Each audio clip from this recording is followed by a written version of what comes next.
Hi everybody, my name is Susan. Many of you know me as Boomer Empath. And I'm going to tell you why I chose that name is because I'm a boomer, and especially when it comes to social media. And during the pandemic, I decided to join Twitter because I was lonely and I needed to find community. And I didn't realize that I could find true friendship and even healing on social media. So that's why it's Boomer Empath. Before I go into a little bit more of what I had planned to say, I just have to make one comment about my appearance, especially for people who knew me long ago. These days, as with all of us, especially women, no bra, no makeup. That's usually how I walk around. I'm in my house because I'm in my house all the time. But I didn't want to look like a ghost or a spirit, whatever you want to call it, on this video. And so that's why I decided to actually put the bare minimum so I don't scare anybody away. But there may be some videos where I don't wear makeup because I'm doing it myself, or it's going to be something that's very spontaneous, because unfortunately that's who I discovered that I am. And sometimes spontaneity is good, but I've also discovered that being impulsive is not always good. And we'll talk more about that in future videos. So you may see me looking down, and that's because, full disclosure, I have my notes here. And I think I'm okay without my glasses, but we'll see what happens, okay? So, so how I kind of found myself at 60 years old is rather than found myself, what I want to say is I rediscovered my authentic self and who I truly am at 60. I had periods in my life when I was living my authentic life. However, the dominating fear in the last, I would say, since moving to California, but even the first 2 years of moving here were really great. But in the last 5-6 years, fear became a dominating emotion in my life. And again, that's for another time. So for those of you who are watching, who know me from a long time ago, I am still, and inherently, I'm a very shy person and very private, but I feel called to create these videos because although I myself am still learning, I just want, especially younger people, to know that you don't have to wait until you're 60 to find yourself, that you can find yourself at a much younger age. And I know that these days there are a lot of young people doing exactly that. But there are a lot of us, like me, boomers, who we think we've resolved all our issues, and maybe we have, and that's wonderful. But for those of us with residual issues, that's what this video is for. Also, because I'm learning and I'm not a master, I want to tell you about some of the things that have helped me. And not necessarily how you do this yourself. Because you can only, it sounds very trite, but it's very true. You can only heal yourself, and everybody's path to healing is different. What I can tell you though, all of us are survivors, and that's what's important about the videos. It's not how I did it or the path that I followed. It is that we are survivors, and we need to step into that and embrace it. And thank whomever you want to thank, but mostly yourself, for getting this far and embracing everything about you, the good and the bad, because there's always bad, there's always difficult times. Okay, full disclosure, I'm using notes. I think I said that already, and that's what happens to me. I get a little sidetracked. So that's why I'm using notes, because I do tend to ramble on, and I'm trying to curb that. That's the thing I need to work on. All right. Next. All right.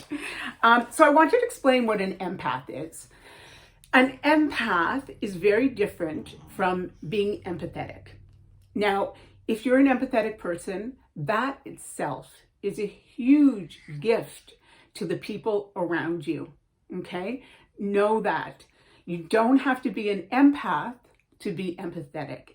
However, an empath is someone like me who, from a very young age, I don't just feel empathy for other people that I see or hear or read about. I take on that same emotion. If I'm watching a movie and somebody's crying in the movie, I will cry, even if it doesn't relate to my own life, because I had no control over this gift when I was young. So the weird thing is, and I didn't realize it, I've also discovered that happens to me physically as well. That I will take on other people's aches and pains. And it's not that the pain isn't real for me, but it doesn't mean that it's necessarily because of my biology, if that makes any sense. And I'm sorry if it doesn't, I'm going to stop there with that, okay? But it is a gift. And I am grateful now to have these gifts, because now I'm learning how to control them. I'm learning how to place boundaries and to shield myself when it's like this morning. I went to Costco and I was a wreck when I came home. And what I really needed is because I hadn't drank enough water or eaten enough food. Okay, so let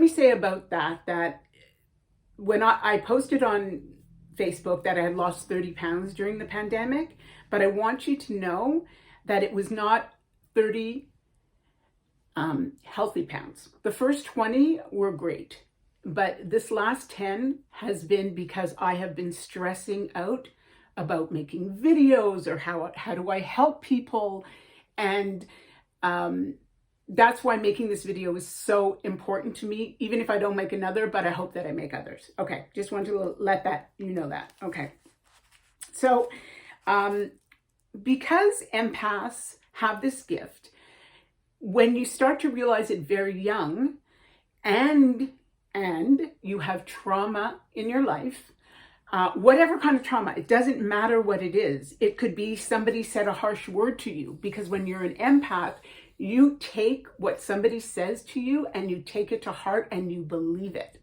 So if somebody would have said to me, "Oh, you're so selfish," I would have walked around for 60 years thinking I'm the most selfish person in the world. I now realize I'm actually not at all a very selfish person, but it was something. I'm not going to cry. I'm not going to get into that. So that's why I'm not ready to talk about my own personal experiences. Okay.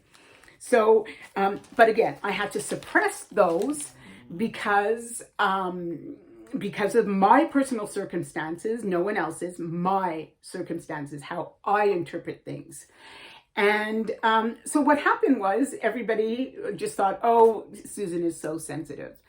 And I'm a very sensitive person, but with no clue how that sensitivity for an empath could be taken to a destructive level. I don't want to say destructive. I can't find the right word right now, but to take it to a level that it ends up hurting yourself. But I know that for everybody, being open and vulnerable is the hardest thing you can do. Because let's face it, most of us walk around wearing masks even before the pandemic. Okay, I can't wait. I've taken off this mask and I can't wait to take off my next mask. The ones that are, the KN95s and all those heavy duty masks. And just, I'm happy wearing, I can hide anytime. So I'm happy wearing a mask. Probably for who knows how long until I can trust again. But this mask here we need to all learn how to take them off when it's the right time and when you feel safe. And it has come to that for me. Okay. What else do I want to talk about? Yeah, I've talked about this crazy pandemic and how it has literally changed my life. I also, like many of you, we've rediscovered things about our lives, what is important to us, the people in our lives. I'll only say personally that every single one of my relationships is now much more joyous and much more fulfilling. And that's all I'm going to say about that. Okay. So,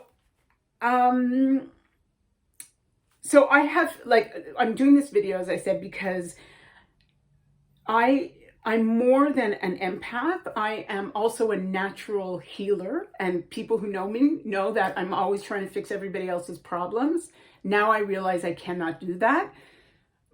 But that motivation to help people is still very much there. So even if you don't follow what I follow, or if I can even inspire someone else to help other people, one other person, that's all I need. That's all I need, because I'm having the opportunities in my life now every single day to help people. So this may be my only video, I don't know, but I think I have a gift for this, since, I love to act, so obviously it's not that.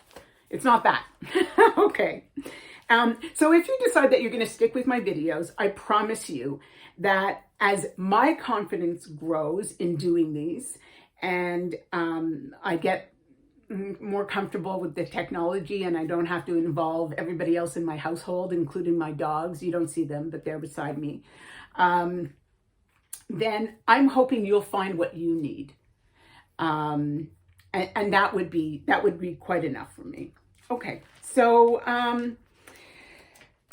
the last thing I want to say,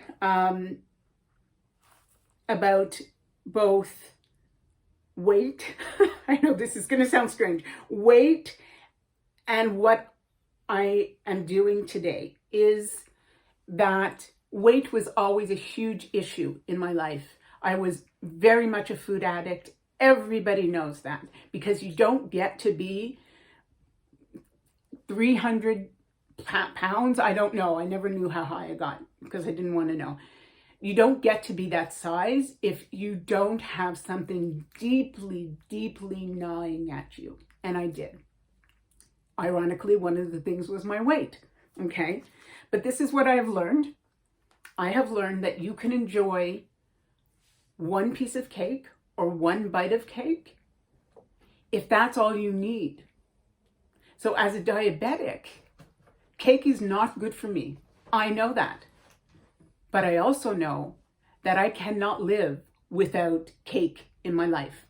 So I take as much cake as I need, and the rest of it, unfortunately, it's often my husband who has to eat it, or I give it away because I love to bake.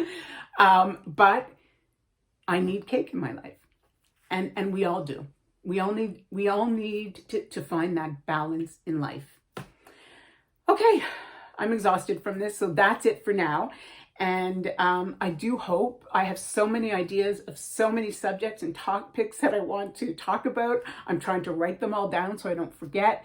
And I really do hope that, you subscribe, I guess. I'm not sure exactly how this works. I'm still working on that part. But I think you have to subscribe to my channel in order to see my videos. That's all I can say. So if you don't want to, that's fine. Let me know. If you know me personally, I can just send you a link if I upload a new video, or let you know. Okay, that's it. Oh, done. All right. Thank you very much, everyone. And we'll see you next time.